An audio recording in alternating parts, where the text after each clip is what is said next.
a dona Leonor Teles de Menezes veio a ser a rainha, porque ele faleceu, o Fernando faleceu, e aí é onde entra o assunto aqui, que a introdução está feita.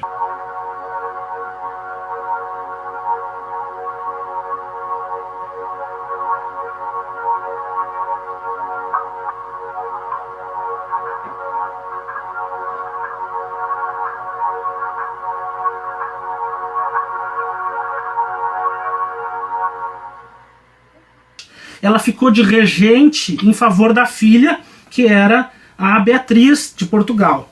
A Beatriz de Portugal casou com o príncipe, casou com o rei de Castela e passou a ser rainha de Castela e rainha de Portugal. Então ela era regente em favor da filha, que era rainha de Castela, só que naquela época, rainha de Castela e de Portugal.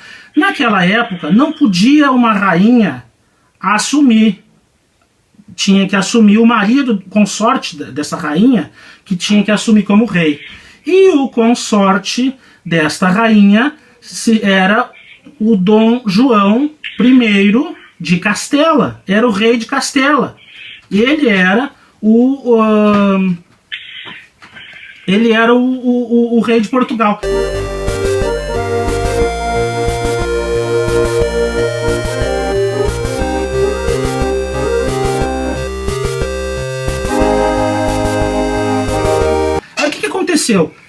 Também não era permitido que se assumisse um rei estrangeiro, e ele se autoproclamou rei. Ele se autoproclamou rei. E isso deu uma polêmica lá em Portugal, isso na Espanha.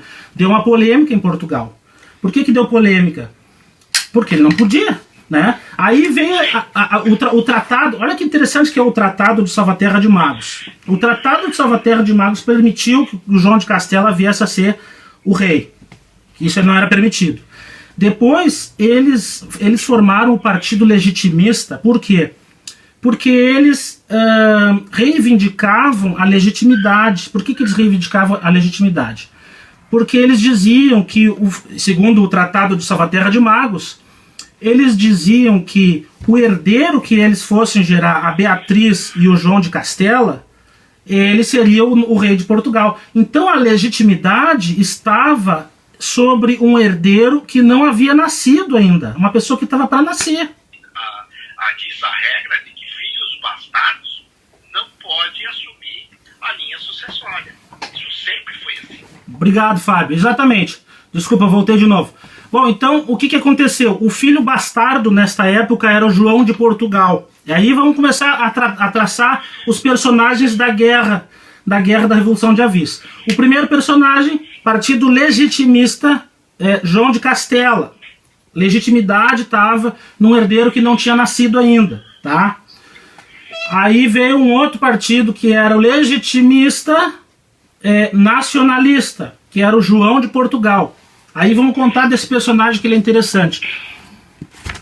Por que eu vou contar desse personagem, o João de Portugal, é interessante? Aí eu tenho que fazer um resgate aqui do Dom Pedro de Portugal, que era o pai. O que aconteceu? O Dom Pedro de Portugal teve uma esposa que ele amou, mas ela era uma castelhana, uma fidalga castelhana. O pai dele não deixou ele casar com ela e tal. Ele casou. E depois que ele veio a ser rei, que o pai dele morreu, ele validou esse casamento. Mas como o casamento não tinha sido validado, e ela foi assassinada pelo pai dele, que esta quem era? Esta era a rainha Inês de Castro, exatamente. A história da Inês é morta, pessoal. A história da Inês. A Inês foi morta pelo pai do rei.